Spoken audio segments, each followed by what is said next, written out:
co-founder and vice president of Sadra Foundation that has a fantastic website if you haven't, a lot of resources.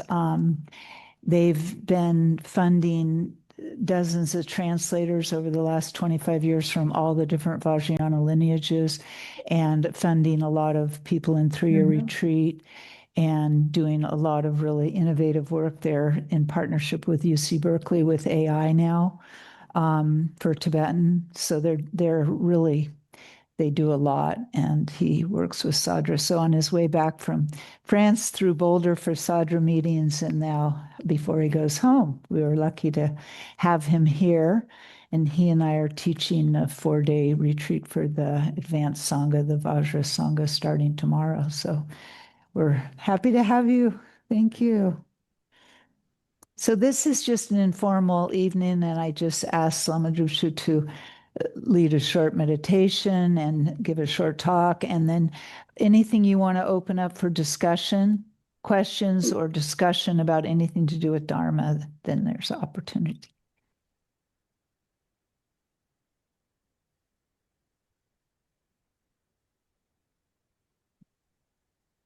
Okay. It's a pleasure to be here with all of you and all of you in the virtual space. I don't know if I have to look there to see you. Yes, you're over there for me.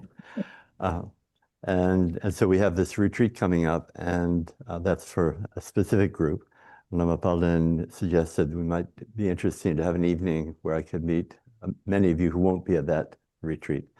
And that seemed delightful to me. But when she asked about maybe I could give a lecture or a talk, I thought, oh, no, no, no. So let's just call it an evening with Lama Drupgyu. And my thought was to first have a bit of a short sitting meditation, and then I'll share some thoughts, and then open up the floor for discussion. So that's the plan. So let's just sit.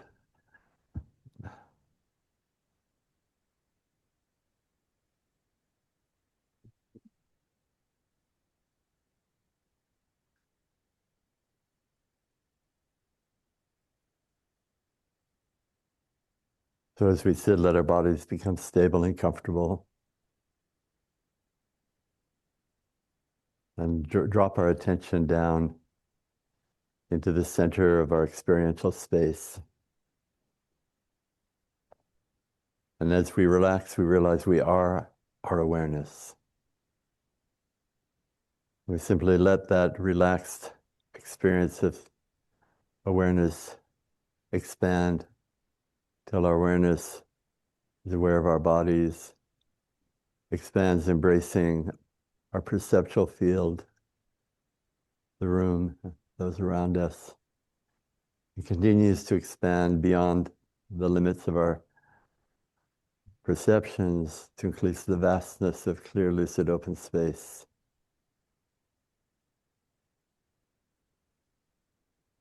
Relaxing into an experience of absolute and utter receptivity and appreciation.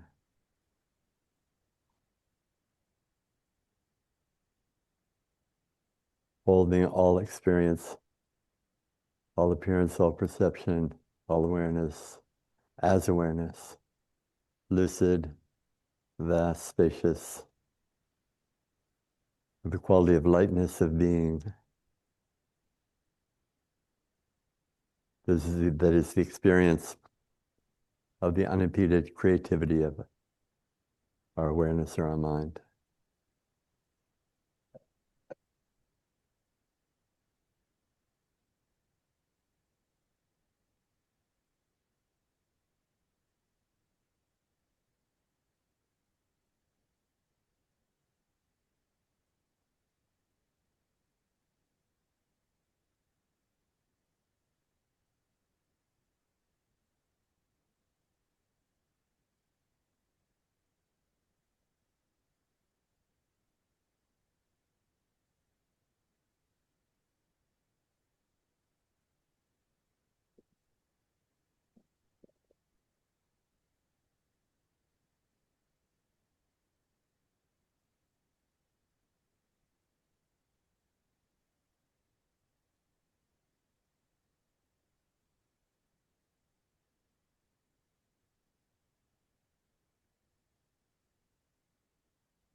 If our attention is drawn to sensations of the body, appreciate them, and then let the awareness relax again into the openness and vastness of all-encompassing awareness.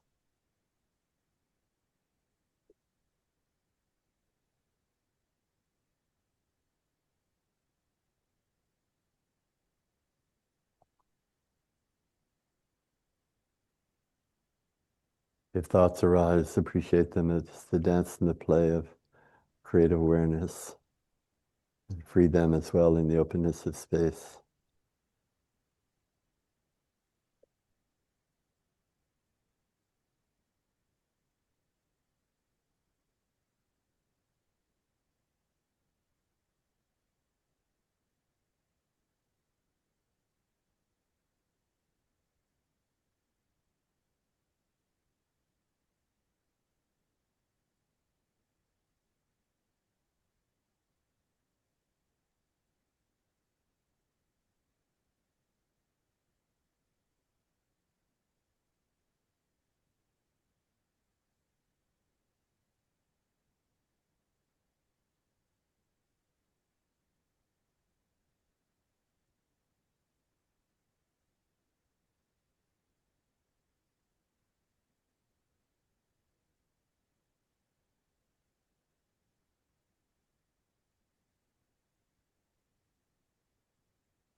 So I have a few thoughts that I thought I would share.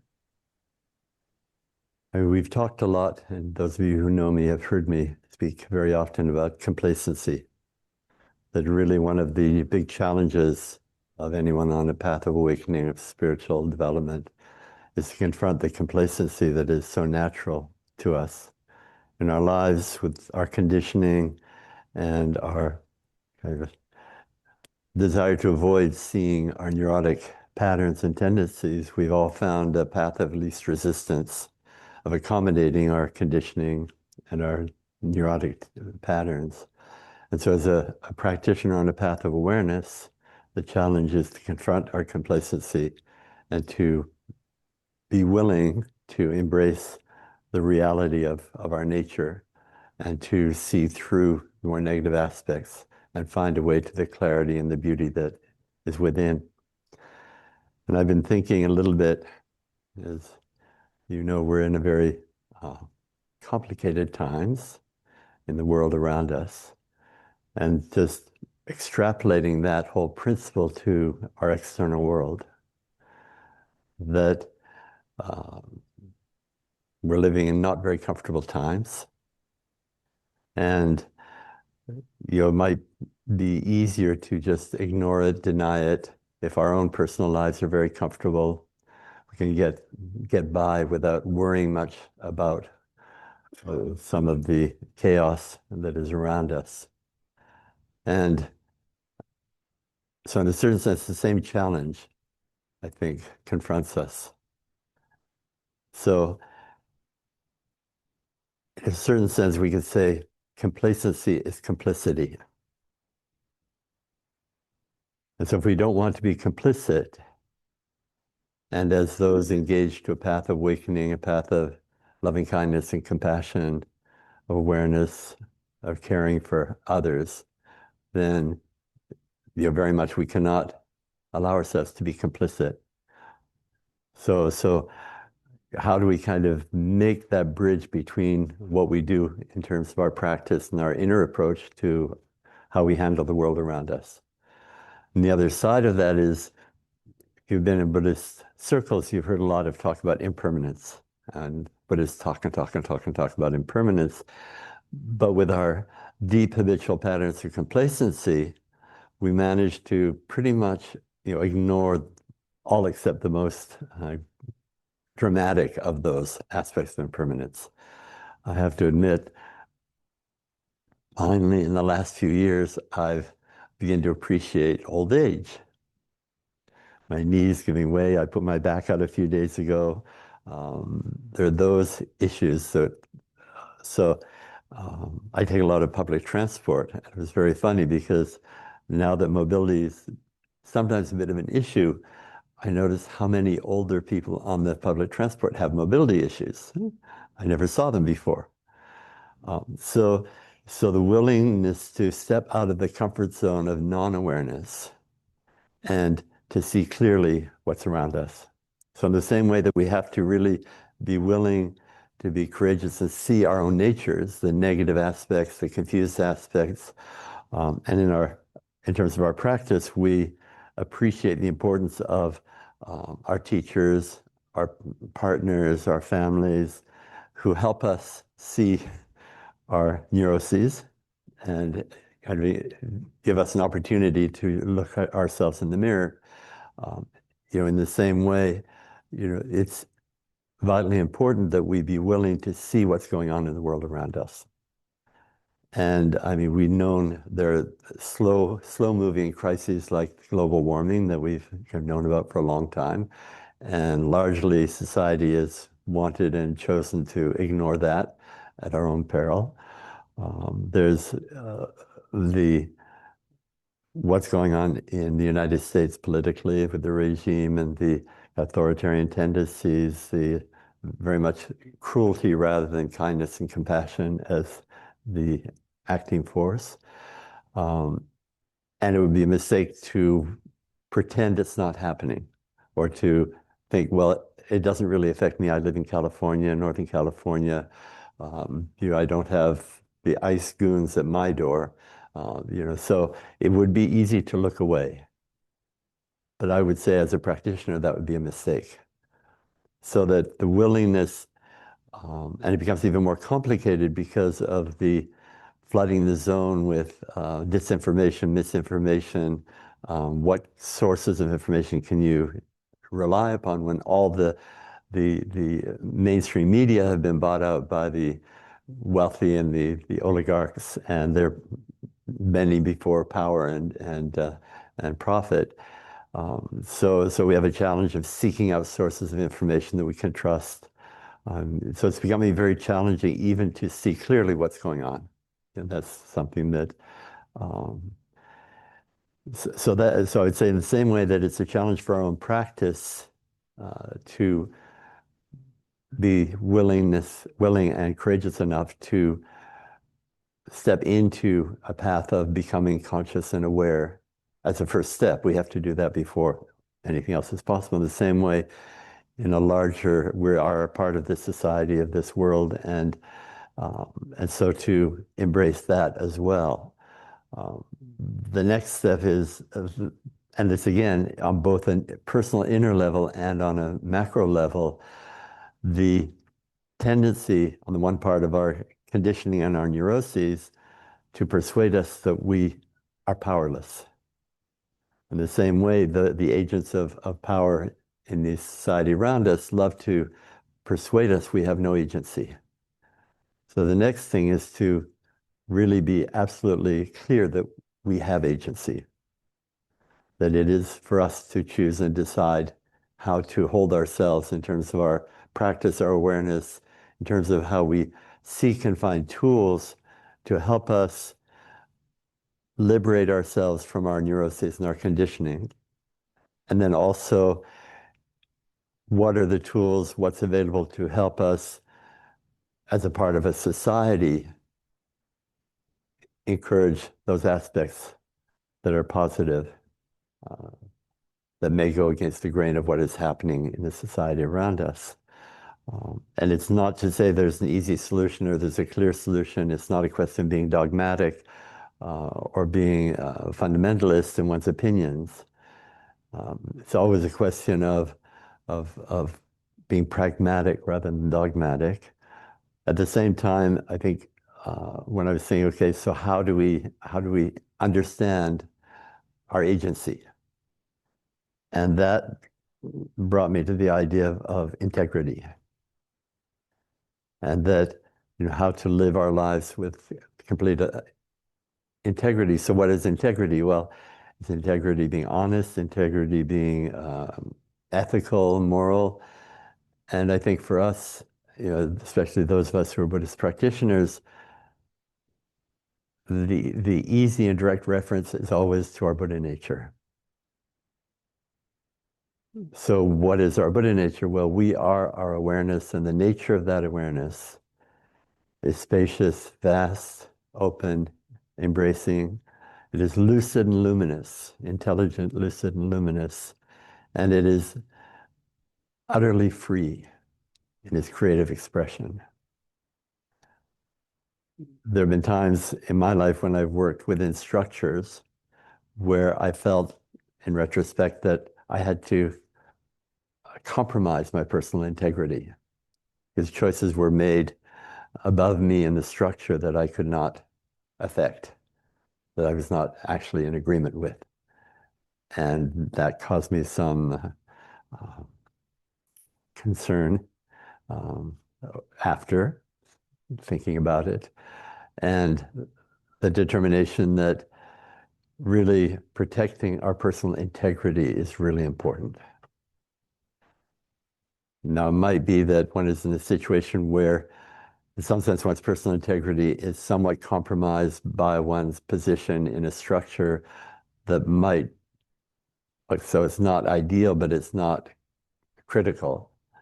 But if one feels one's in a position where one really feels one's personal integrity is being undermined seriously, then the choice might be to leave that structure.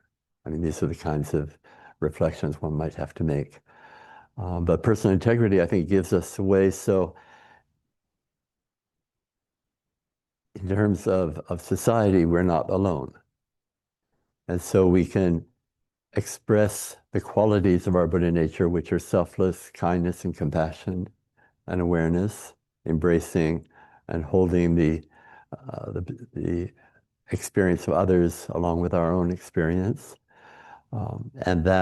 So there's a way of creating networks of communities, whether it's the Sangha in practice terms, we have the Sangha, which supports us in our efforts.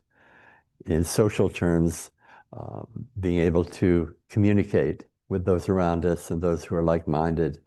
And you see that, I mean, in America now, when you have the really spontaneous and great movements of people coming into the streets peacefully.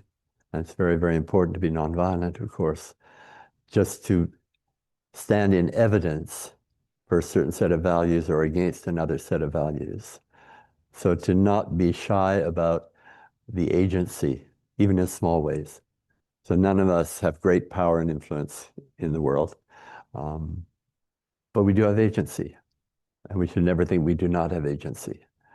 So in the same way that we need to acknowledge our agency in terms of our inner path and our inner practice, also in terms of the greater world. And so that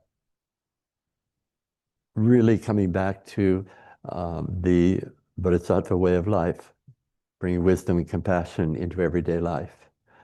This acting from day to day in any way that we can to infuse the world around us with loving kindness, awareness, inclusiveness, and to not think it's not important or it's pointless. One of the things that I've also noticed that was very interesting, most of you will have seen about 10 or 12 years ago the film The Social Dilemma, where they were explaining at the beginnings of the social media how the choice was made to give priority to capturing attention, and discovering the way to capture attention is outrage. And here, 10 and 15 years later, we live in a society that is permeated by outrage, the grievance culture, anything, and that's not accidental. That was their choice at one point. And I was watching a video earlier today, I'm Canadian, and even in Canada, which is considered one of the best places, happiest places to be, 25% of the Canadian population think life is miserable. And they've been convinced of that because of the grievance nature of social media and of politicians, as you know, who have made their political career out of promoting a grievance culture. And so what, I was thinking about, and this has come up many times in the past, where, even before this recent period, which is so complicated and chaotic, that I've noticed one of the weaknesses generally in our culture is the lack of gratitude. And often in Buddhist texts, you hear about devotion, devotion, devotion, and I get very suspicious of that term, because how easy it is to misinterpret a concept of devotion into an abdication of personal responsibility, dislocating power away from myself to another individual or object. For me, the clearest path into what is expressed by that idea of devotion is gratitude. Whether it's to a teacher from whom one has received something beyond price, whether it's from another person, that the attitude of gratitude opens one up into a receptivity and appreciation and a communication with the other, with the world around us. And the more we can really make sure that every day we spend some time, and we all have much to be grateful for. And just rather focusing on the gratitude rather than on the flood of invitation to be miserable that seems to be coming our way. So those are the kind of reflections I've been having. You can think of it as practice or not practice oriented, but so it's wide open. And so I'm not sure what you've been thinking about and wondering about, but I'm happy to open up the floor to discussions or any questions you might have about practice or not practice or anything under the sun.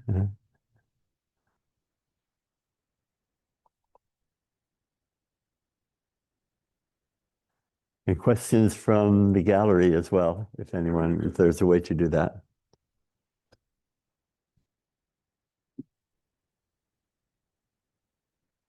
Anyone going to join me in some reflections?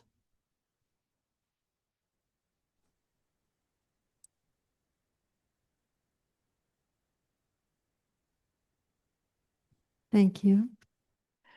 Kind of back to the beginning of your talk and the idea of, the complacency and how the inner is connected to the outer. Okay. And also what you were saying about it's getting pretty tricky to discern truth. Yeah. And that's something I've been reflecting on a lot, that it feels like one of the most important things that I can be doing right now is kind of a critical thinking Yeah. and discerning. Mm. And I'm wondering if you could talk a little more about the practice of discernment, like how to assess, when you're given information that seems like it could be true, but, just, yeah, Yeah. that's my question. A really important point. It's what I mentioned. One of the ways that I do is to seek out kind of sources of information that I trust. It was interesting. I was watching a video. So the person who was behind the movie, The Social Dilemma, went on. He was ethics, he had an ethics role in Google in the early days, and then left when he saw where it was going and created the Center for Humane Technology, Tristan Harris, and it's someone I admire. And I saw a video of him recently, and there's a couple of things that he mentioned that are very interesting, but one of them was what's maybe coming is kind of the challenge of trustworthiness. That is going to be the value agent, right? And how do you determine? And I know I get a lot of, I don't get my information from mainstream media pretty much anymore, but I have a number of online, as everyone does, of voices that I trust more or less, depending, and there's a range of political opinions presented. For a long time, my best source of information on the news was the 4 late-night comics. And every evening at dinner time, my partner and I would watch them, and that would be our source of information. But aside from that, there are some very intelligent, thoughtful individuals who are really like serious journalists. They do research, and but one has to really seek them out. I mean, it's even more challenging because, as we know, there are deepfake videos, and like one of the political voices I just love is Rachel Maddow. And I came across a video on YouTube of Rachel Maddow speaking, and it was the kind of thing she would say. After about 20 minutes, I figured out it wasn't. It was total deepfake. And the recent interview I saw with Tristan Harris, who mentioned just within the last month, I think, an app has been launched for popular use for creating deepfake. I mean, so that is going to be current out there. And as we know, there are those who love to live in a world of overinformation and misinformation and alternative facts, as we discovered. And so it's going to become more and more challenging. And so, I mean, we do need to develop critical attention. And whether there will be tools made available to help us discern that, I mean, don't think we can trust the governmental authorities to help for a while anyway on that level. But that's going to be very challenging, very, very challenging. I think also one thing is like what we see around us. Like immediately, we kind of know our experience, and we should not be told it's not what we're experiencing, right? Because that happens as well. Yeah. I just wonder, again, as a practitioner, the wisdom of the body, and in this discernment, also feeling into what feels right or not in terms of like really a body felt sense. Yeah, I mean, it's challenging, and I think that depends on each individual, and the whole thing about integrity, personal integrity as well. So that's something really body felt, and those of you who've received teaching on White Tara from me, remember that for me, that really had to do with being deeply in touch with one's life force energy, which is really the expressive aspect of the Buddha nature. And that's really like, I mean, I think that's why it's so important also to practice. That in our practice, it's kind of like we can find a way to be in the eye of the storm. So rather than being swept a bit away by the chaotic movement of over-information, to find a quality of stability where we're not swept away by everything that's going on. And then, as you say, then whether it's a body felt sense or whether there's like kind of a clarity that allows us to be more discerning. I mean, those are the tools we're going to have to learn. And I'm not sure that yet there's a lot of tools to help us. But it's something to be, to be aware of and to encourage. Yeah, no, thank you. That's, I don't know if any of you have been watching South Park in the last few episodes. I mean, it is outrageous. But the last episode I saw was also about the deep fake. These kids in the school are making deep fakes of the others in the school who they have something against, and the police who can't figure out what's true and not true. And it's, of course, hilarious, but very perspicacious, very perceptive. Yeah. Okay, come on, relax, relax. What does anyone want to talk about? Yeah, ask it. Oh yeah, how can they speak? And then who do they speak to? Oh, okay. So we have a control master at the back who will, if anyone wants to. Okay. Alan, yeah. Me? Okay. Yeah, I have a question. If you have any remarks about like a more modern approach to empowerments in Tibetan Buddhism, meaning like, for example, there are different teachers that I don't know. So should I take empowerments from the teachers that I don't know necessarily? Yeah. Or some teachers Yeah. given empowerments through watching videos. Sometimes you take it directly, sometimes in person. And I Yeah. wonder what your approach to it is and advice. Yeah, I mean, generally, I mean, in the Tibetan tradition, kind of empowerment is an empowerment introduction to a specific practice. And generally, one should feel a relationship to the teacher and have confidence in the teacher. If you don't, then it's not really appropriate. I mean, it's to seek an empowerment without knowing the teacher doesn't really seem appropriate.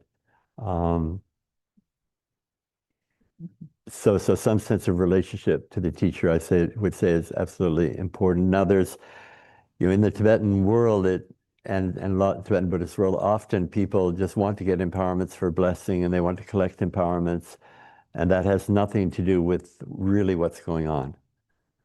The empowerment is basically the first step into exploring and developing kind of awareness through a specific meditational kind of complex. And, it's a profound and extraordinary path, but it needs transmission and to be taught. Now, if you do have a relationship with a teacher, I think it can be done virtually over Zoom or over the internet. So I'm not discounting transmission over internet, but the importance of a relationship to the teacher, I would say, is important. Did that answer your question, Alan? Or do you want more? And I have a question, like, for example, there are some teachers that also give empowerment through watching videos later. Can you receive empowerment like that, or? Pardon me? Yeah, I mean, Not in person, but later. I mean, there's some, like, again, in the traditional world, often masters would give empowerments to vast numbers of people, and it would really be considered kind of blessing. So it's not what I or many of us would consider empowerment. It's just like more, I mean, there's a big part of Tibetan Buddhism that became, I would say, performance art. And that's not what I'm interested in, and that's not what most serious teachers are interested in. And so that, and there are those who follow Tibetan Buddhist tradition who believe in the idea of some kind of blessing, simply to receive an empowerment from a teacher, then maybe in a future life, if you come across it, maybe something good might happen. For me, that is really denigrating the real power and treasure that is Vajrayana. Right? So I would not, I would not think that that was particularly useful. My opinion. Okay. Yeah, but if the students who know their teacher and have been following a teacher for some time and may be far away from the teacher, and if the teacher then is virtually giving empowerment and told the students that they will receive it in that way, then that's a different story, right? If that makes sense. Thank you. Okay, pleasure. Anyone up in the Rogues Gallery want to join in? I would like to ask a question. Can you hear me? Hi, Sean. Yeah, we can hear you. I wish I could be there tonight. I'm feeling a little under the weather. But Okay. my Well, question thank you. Thank you for quarantining yourself. uh, my question is about continuity and practice. And you shared before that, or what I've taken from what you shared is in developing one's practice, the importance of continuity in an awareness and an attention. Mhm.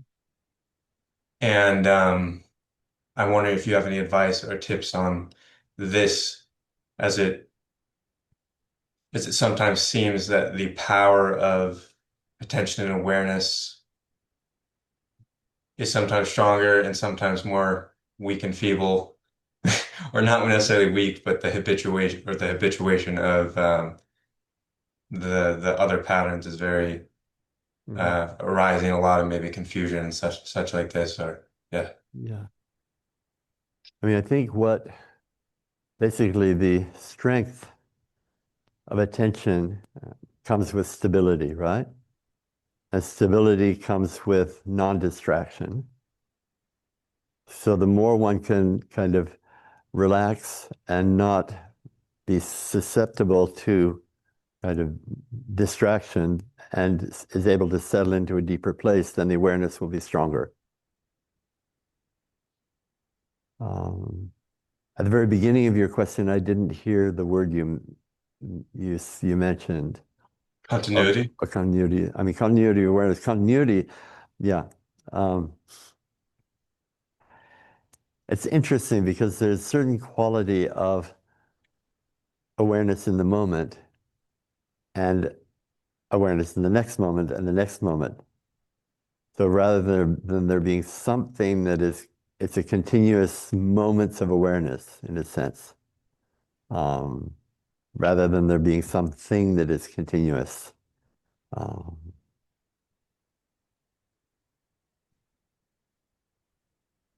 So I'm not sure if that's got to. Makes sense. Or that, thank you for that. Yeah. And what's interesting, I mean, I've been doing this for some time, but I remember when I would like drop into experiences and I'd like, for instance, I'd have what I thought was an experience of spaciousness, and then I felt that I had to like spread awareness through that spaciousness, which missed the whole point, because we are our awareness, and it is that awareness that is spacious. So, we don't want to have too narrow an idea of awareness, but we do want to be continually aware, right? Or be, I mean, so the other thing I often like to say is, what we're coming back to is what is our nature. So it's what is natural when everything else is out of the way. And that means we have to relax. If we're not relaxed, we're not practicing, we're not meditating. And if we do relax, then everything can fall away.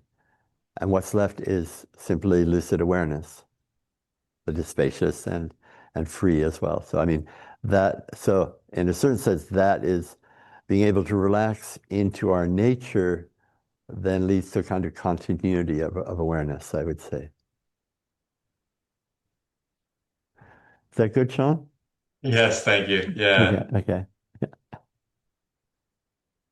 Yes, in the back, there's a microphone. Hang on a sec.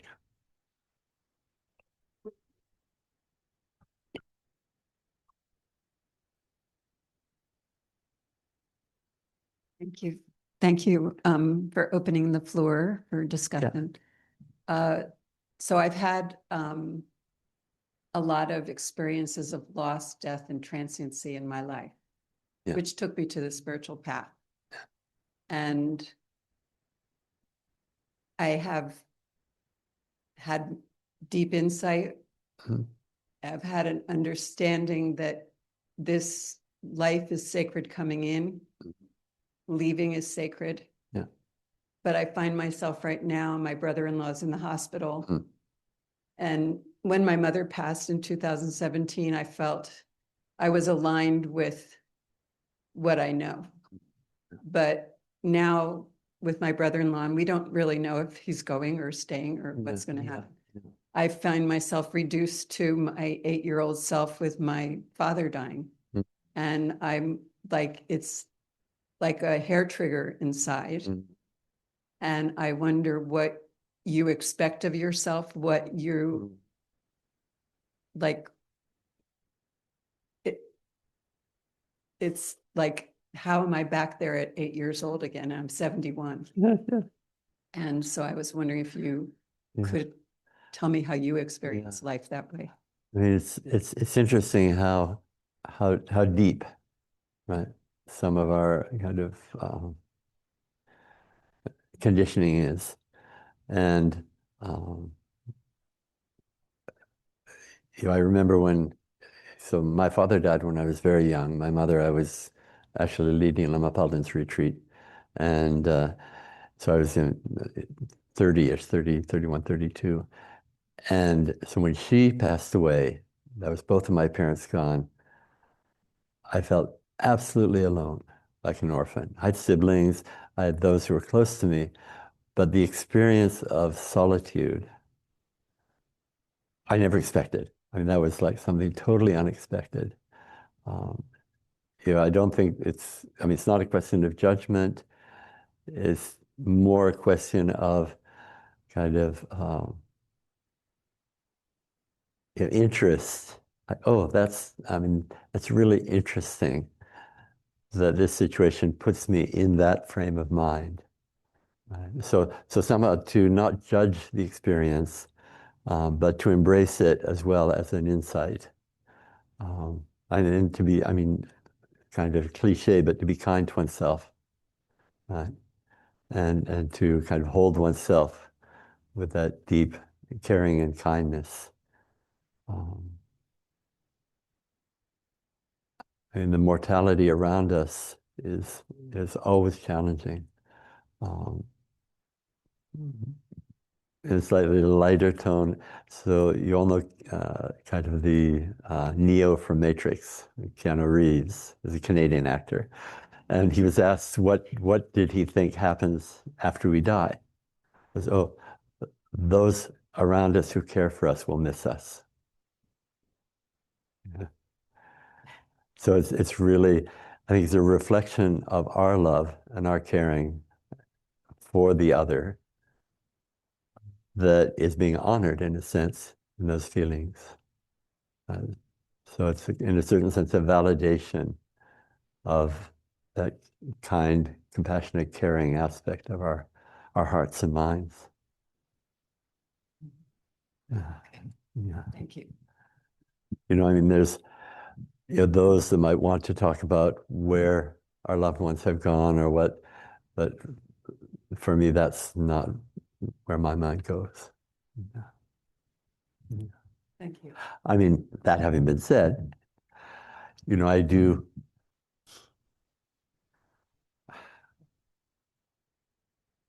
I love the luminous nature of mind and awareness, and that is the nature of all beings. And so when I think of someone who's making the passage the time passing, I hold them in mind and I infuse them with light and love. Without any conceptual frame beyond that. Yeah. Because, I mean, it feels like every time you touch something deep, it feels indelible. But then things can arise that are just, it's the same question. Yeah, I mean, It's not, yeah. I can't discount what has been present in my experience. Yeah. But at should the not. same time, Yeah. No, I mean, okay, so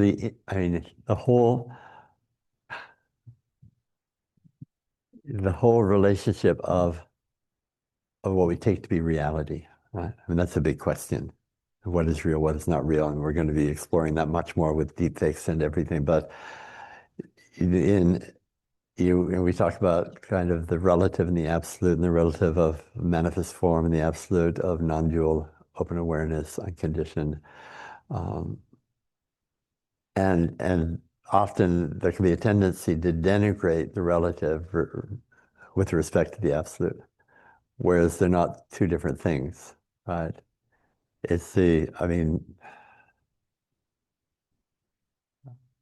another way to put it is if we go back to Buddha nature, often Buddha nature is taught in three different ways. Buddha nature is a seed that you need to cultivate, water, but bring sunlight on so it can grow and develop into a full experience of awakened being. There's the version of Buddha nature as like the sun hidden by clouds. You need to like clear away the clouds. But in the Vajrayana, it is like our Buddha nature that is erupting every moment of our awareness. We just don't get it, right? So in a certain sense, whatever is arising in the forms, exquisite or painful, is another expression of that Buddha nature that is inviting us to be our very best.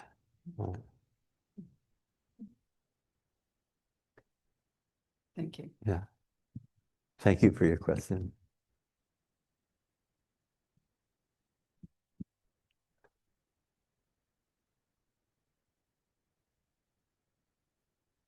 Anyone in the Rogues Gallery over on the big screen? Claire. Okay, we'll come back in a minute. Claire's Okay. right, Claire. I'm glad you mentioned alone. I think after 20 years of doing the Shangpa lineage and kind of being free of practices and just being in the practice of whatever's unfolding, it's different. Often most days. And yet I'm aware of it's the deepest work that I don't even know if I can call it work, but it just feels like, and I'm glad you mentioned complacency because it's so easy to go, okay, had enough of the yoga practices. And, what now? But I just feel a passion about deepening in practice. And it's requiring a lot of alone. And I have been a very social person, been a part of communities, and how to unwind to really drop in on a deeper level. And hitting that place of working that edge of loneliness and alone, and then that when we're in true nature, we're in oneness. There's no separation, but going through the layers sometimes and the back and forth and the just feels like an unwinding of a false structure that's got so many layers to it. That's just kind of as grueling as it is, it's also blissful Yeah. at the same Yeah. time, but it just feels like, I don't know how to describe it even. It's beyond description. You know what I'm talking about. Yeah, you shouldn't be in a hurry. I shouldn't be in a Should hurry. not be in a hurry. Good. Because I can't, but it's a beautiful experience, and I'm so grateful for the years of the deep Yeah. training, and now the kind of making space. Yeah, I mean, you've heard me talk often about practice in terms of the vertical and the horizontal. So the vertical is going deep, and that's what we do in retreat, in long retreat, in short retreat, or in our sitting practice. But that's half of the practice, and the other half is integrating that depth with the variety of what might arise in experiences or relationship. And so those of us who are practicing in daily life, basically we do it every time we sit and then go out and have breakfast or we meet our family or whatever. And those who go into long retreat often like have a lot of experience with people in 3-year retreat, and they think that's the big deal. I said, no, when you come out, you've done half the work, now you have to do the other half. Right? So we balance those two and appreciate the value of both. It's so different. Yeah. You know, we just feel like I'm in a different stage of life practice.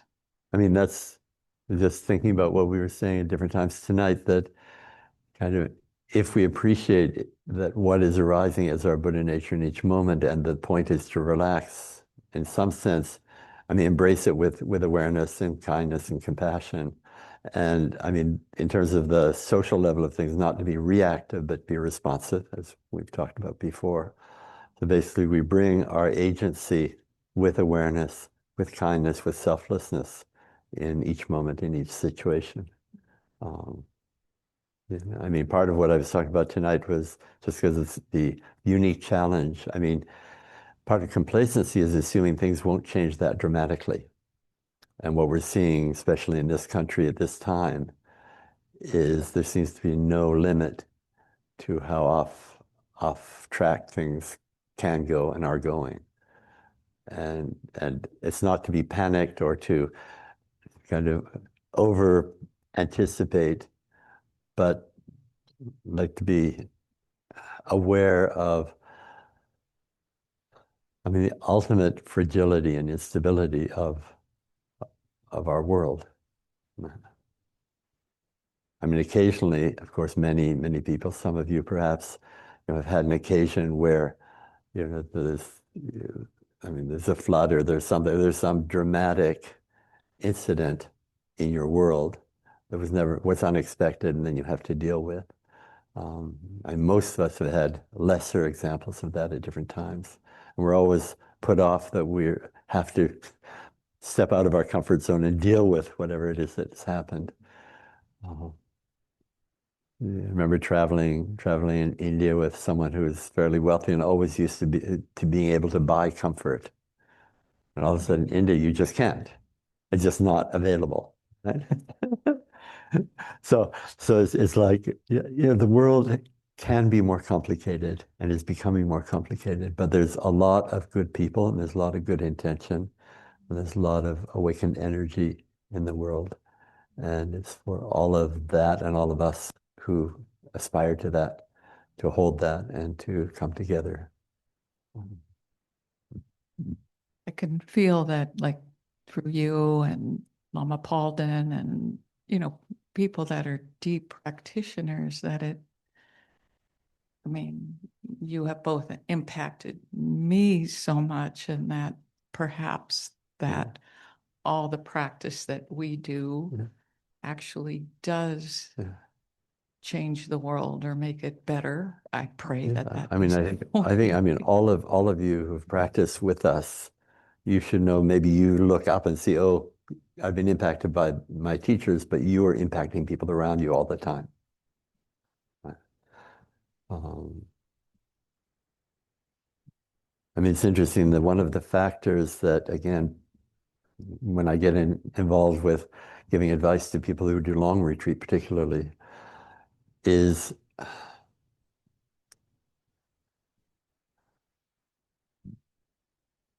the extent to which one deepens one's experience and acquires certain stability in one's mind and awareness. Whatever is arising in one's mind is more powerful. And often people who do 3-year retreat, whether or not they have good experiences, they've understood something or not, simply by virtue of spending that much time sitting, they are empowered. Their whole being is empowered. And if then they choose to indulge their emotions or their whatever, those are more powerful. So the impact will be more and the karma will be greater.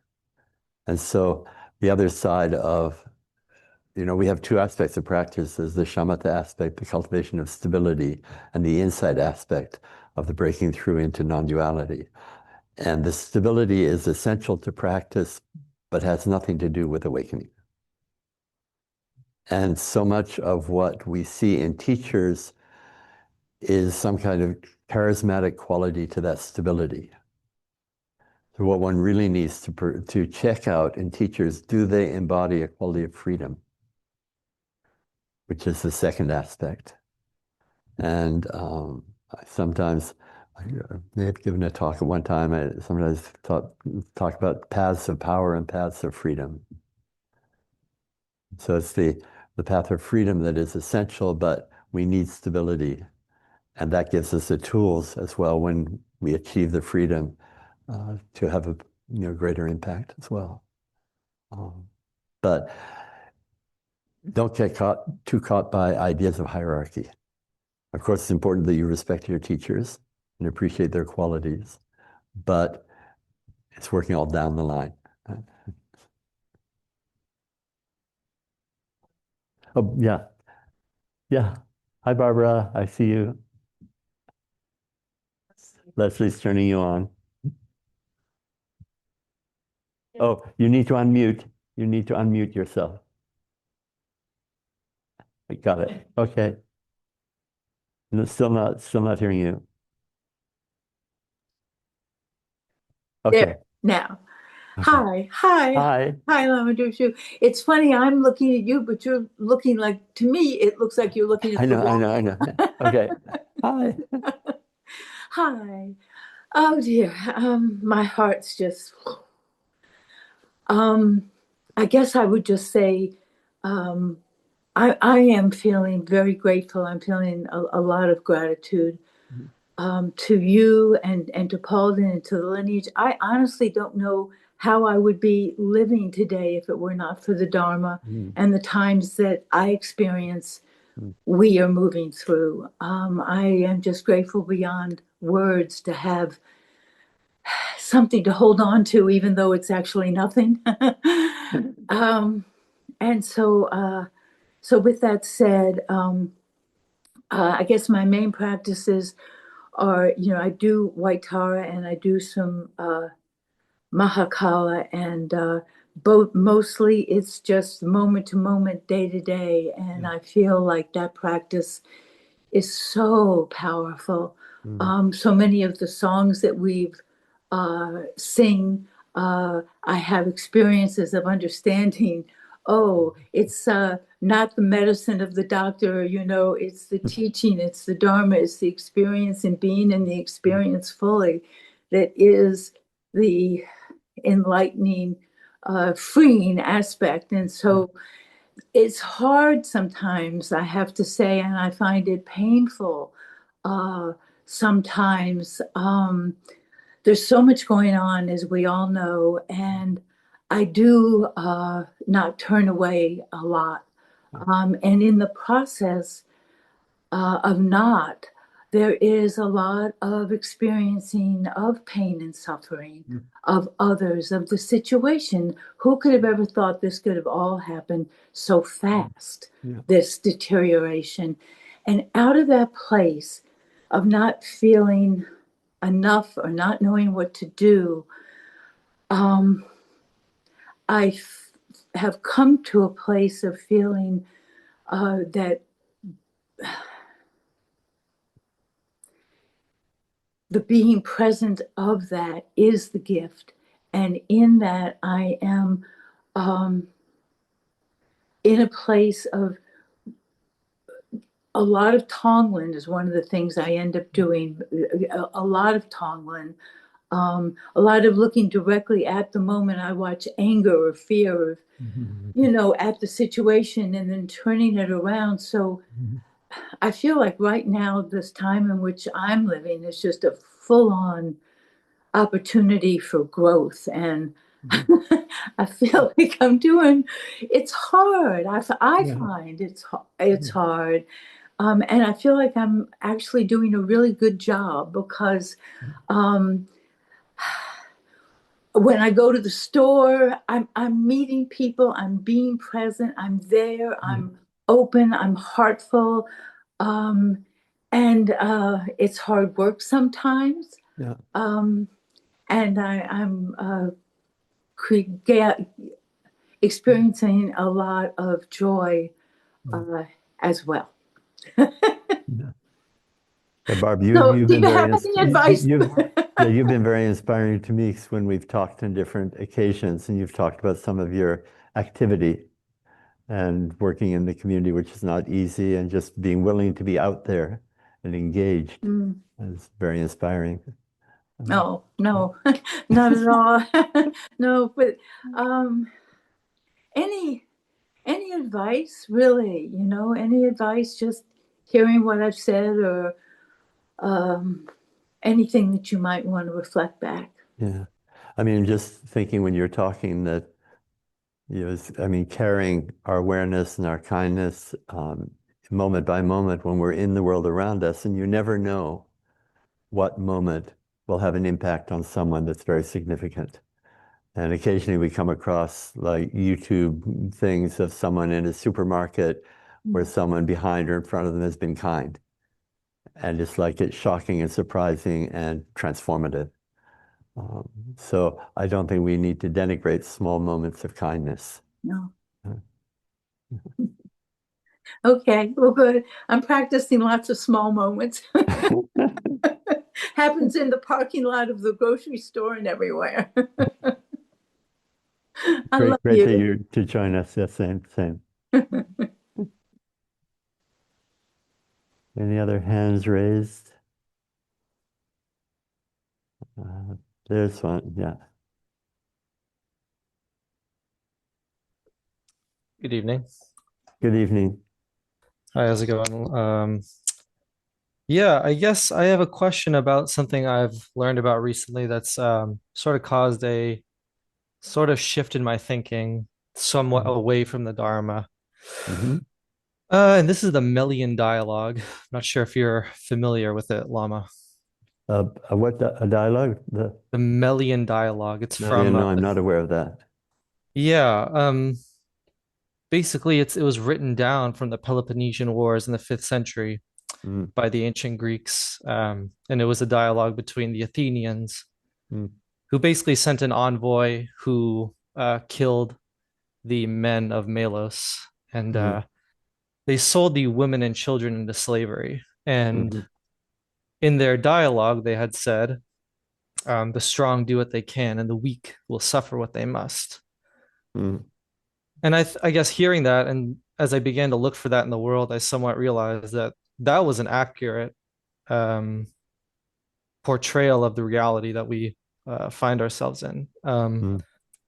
As much as I can say that I'm in a comfortable position now where it's easy to practice nonviolence, I wonder, should the reality change, and should we face this base reality of being a human being who, I suppose in our natural state, we kill each other, right? We subjugate each other. It becomes hard to think of nonviolence as a natural state, or to even to imbue other human beings with these positive qualities. It's become a struggle for me. I mean, I understand, and that's kind of the perennial challenge of those committed to nonviolent resistance. I mean, back when I was 16, I was aware of Joan Baez, who had camps for training in nonviolent resistance in California. I didn't participate, but I was kind of involved in some very slight activity at that time, at that age. So I mean, I'm aware of those challenges. What I would say at this time in history, kind of any violence would be a huge mistake in America because it would give the authorities the excuse to go much further in terms of their authoritarian outreach. So that's why the whole recent activity of nonviolent demonstrations has been so powerful, and people have been so determined not to be violent. Now that's the current reality. In terms of a one-on-one personal situation, I'm not sure how one would or should or could respond. If one is in a situation where you have an option to be nonviolent or violent in response, then it becomes very theoretical, and I don't know that one can give a hypothetical response. It becomes a much more complex question. Do we have the perspective to know if some choice of action is for the greater good or not for the greater good? I mean, it's interesting in terms of karma, and karma is really the law of responsibility of our actions. It's, in a sense, karma is a two-edged sword. It actually talks about our freedom to create our destiny. So in how we respond to any situation, we're determining who we're becoming. But they say in terms of the impact of our acts, there's the act itself, which might be viewed as positive, negative, or neutral. There's the motivation, which has some impact. Is it a selfless positive motivation or a selfish motivation? And the almost indeterminate aspect is the result of that action. Did it actually, in the long term, have a positive, negative, or neutral response? And they say only the Buddha can actually know all of that. So it's, I mean, the choices of how to act or not act. Again, that's why when my way of thinking is, it's not for anyone to tell anyone else how they should or could respond in a situation, other than, generally speaking, especially in this time, kind of a nonviolent response to what's happening in this country seems to be extremely important. Yeah. So that kind of, yeah.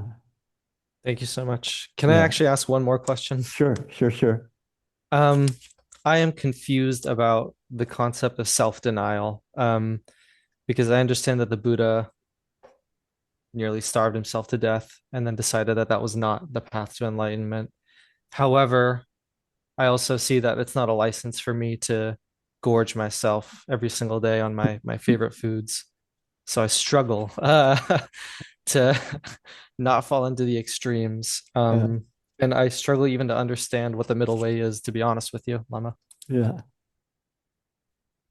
Yeah, I mean, there's the story of the Buddha's own life, where he was trained in many types of austerity, and then he had kind of an awakening that was not particularly useful.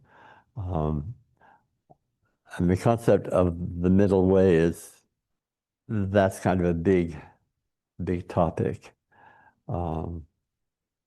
and can also lead into whole philosophical discussions, which I don't really want to get into tonight, but I think of it really that in terms of a practice path, that ability to relax is related to being in balance. And so on a very deep inner level, we're always trying to find kind of an axis of balance where we can let go and relax. So for me, as a meditator practitioner and a yogi, it's more like energetically finding that axis of balance where everything can just fall away. And whether you do that in terms of visualization, whether you do that in terms of the subtle channels and energy wings or whatever. Now,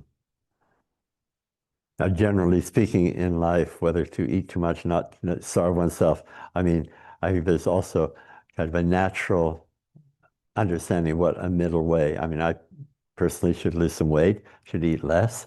So I maybe haven't found the middle way for myself on that standard, but for me, it has to do with balance, kind of deep inner level of balance, so that we can relax and let go. Thank you so much. No body shaming here. Okay. Anyone else in the Rogues Gallery? Yeah. Hi. Hi. Hi. Hi, thank you.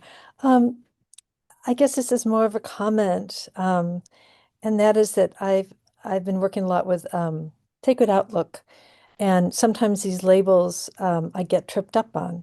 And when you said this, probably going to paraphrase it wrong, but when you said this notion of it's always the Buddha nature unfolding every moment, moment. Yeah. It's Buddha nature unfolding, and there was a little bit of an aha there for me. It's like, oh, that makes sense to me now. And when I think about our world and the intensity just it's so intense right now. This unfolding that it's like everything is a teacher. Everything is teaching us, because when I see these things, it just, these very painful things that I can't do anything about, it just breaks my heart open more. And that's like, oh, there's the teacher. It's teaching me this Buddha nature. So I just wanted to kind of thank you for that, because that hope is ephemeral, but it does inspire a lightness that the 16th Karmapa said when he was dying, nothing happens. So on the ultimate level, it's like, yeah, okay. So anyway, just thank you so much. I really enjoyed all that you've spoken about tonight. Yeah. I mean, it is a challenge, because in terms of personal experiential level, our Buddha nature is what is arising. At the same time, we look at the world outside and it's so horrific, and we seem to be powerless. So that leads into that sense of lack of agency. So we have to somehow learn to be active where and how we can, and appreciate the suffering in the world is a great inspiration for loving kindness and compassion. Aspiration is not nothing. So in our practices, we have a lot of aspiration prayers, and they're not nothing. So we can, on an aspirational level, also, in a sense, it's important mentally to embrace the world and carry the world in our awareness, in our caring and kindness. It may seem just mental and cerebral, but I mean, aspiration has impact. Yeah. Thank you. Thank you. Yeah. Yes. Yes.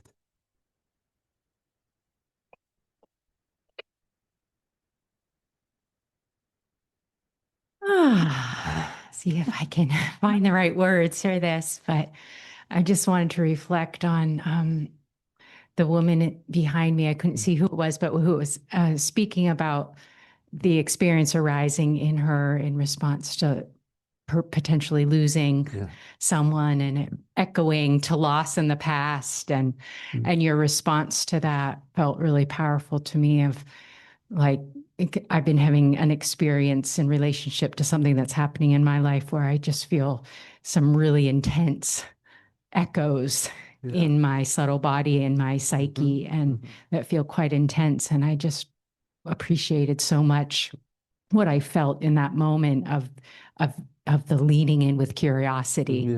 Like, oh wow, this is how it's showing up. Like something about that as like a pivot to generate relationship to it, as opposed to some way that it can be destabilizing or kind of scary, and the distance, some pushing it away that makes it harder to be with, and some coming closer that something that felt very helpful. Oh, thank you very much. Yeah, that's very nice. Yeah. I mean, thank you all for sharing and being so open and vulnerable. And that's how we learn, right? Yeah. Each of us from all the others, all the time. Yeah.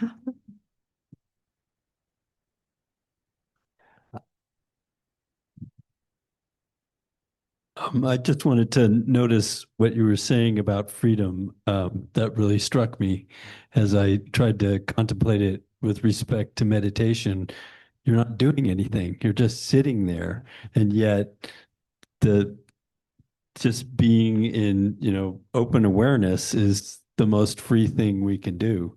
And anyways, so thank you for that word, because that sort of struck a nerve. Yeah, I mean, for me, that also is like it's important, and I come back to it from time to time. And it's beginning of my education, I was training in physics, and there's resistance, right? So an object smoothly is resistance, and then you get some substance you can put that makes no or less or no resistance, right? So for me, we talk about unimpeded, that quality of mind. For me, which it's like it's just a concept, right? But then when I thought it in terms of total lack of resistance to movement in the creative capacity of mind.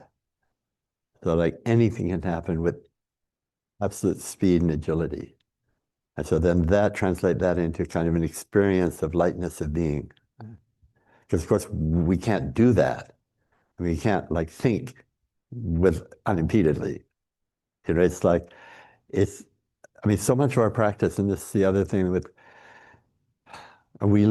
generally we live on a very gross level of our mind and capacity. And through Vajrayana, we're introduced gradually to a much subtler level of experience. And the visualizations, the practices, all of the practices are trying to introduce us to like a quality and ability of experience on a much subtler level.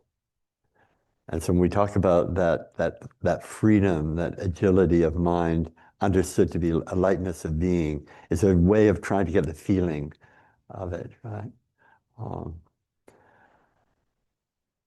I've been around a long time, and I've become, those who know me, very cynical about a lot of Tibetan Buddhist institutions and history and whatever.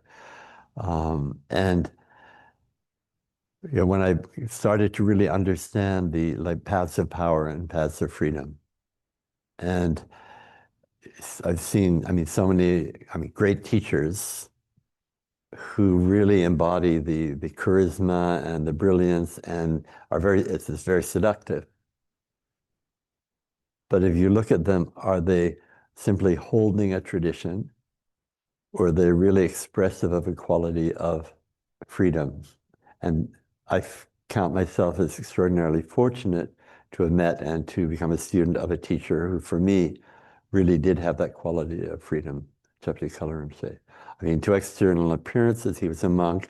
He was kind of traditional in many, many ways. What he taught generally was traditional.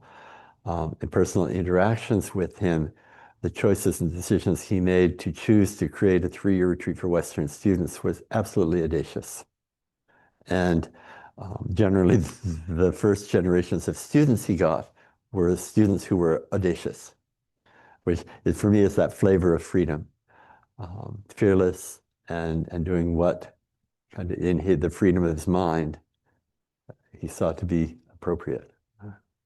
So that's my, what would you call that?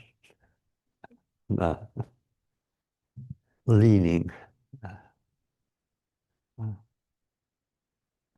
It's interesting.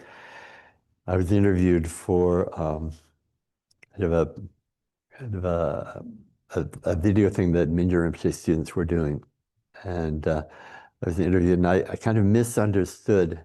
I thought the topic was going to be on 3-year retreats, so I kind of, kind of worked up the whole history, which I know very well. I had lots of stories, so I was all primed to do that discussion. It wasn't a talk, but a discussion.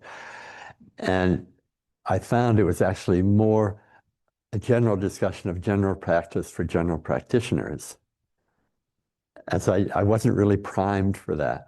Had I been, I would have been fine. But so I, I'm sure it was fine, and I'm sure people who thought it was great.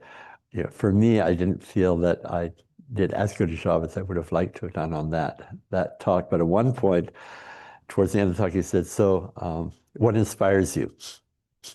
And I was in one of those moments, feeling a little more cynical about things.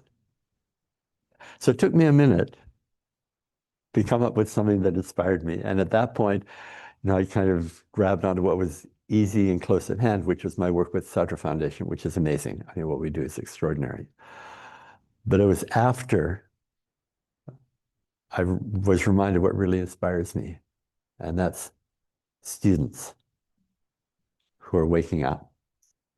I mean, often I do teaching on Zoom now, and when I'm sitting there with one of my cherished students and we're just sharing space, and it's just so exquisite, the transmission and the delight to see the students growing and waking up.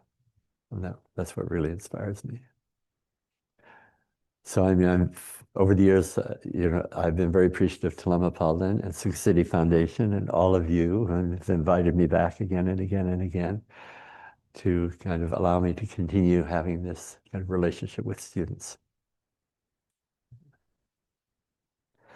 So maybe we can just wind up with a short sit, since we've talked about how great it is to just relax and be our Buddha nature.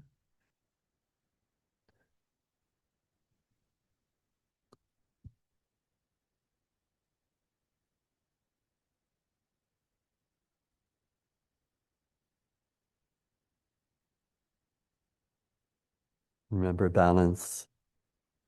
Just feel that central axis of balance, let your awareness just drop down into the center of experience of being, then just relax and let the awareness spread out. Spread out through your body, spread out, embracing the perceptual world around us and spreading out, embracing even that with a beyond non-perceived space as luminous clarity. Not holding on to anything, simply resting in vast appreciative awareness, delighting in the open spaciousness of being, delighting in the lucid, luminous intelligence, delighting in the lightness of the effervescent, absolute agility of unimpeded creative awareness.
Sentient beings, I have a good or bad connection with.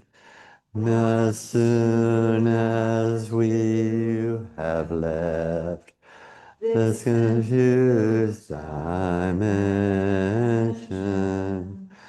may we be born in the Western Sukhavati.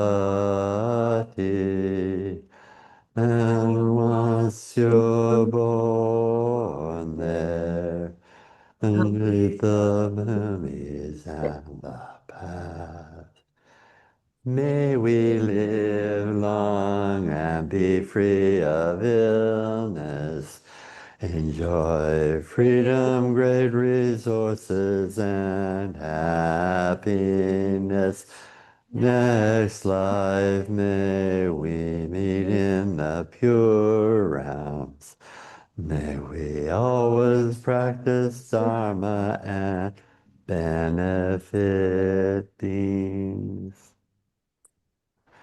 Thank you all those who are here and those who are out there in the greater space. Really a pleasure to pass the evening with you.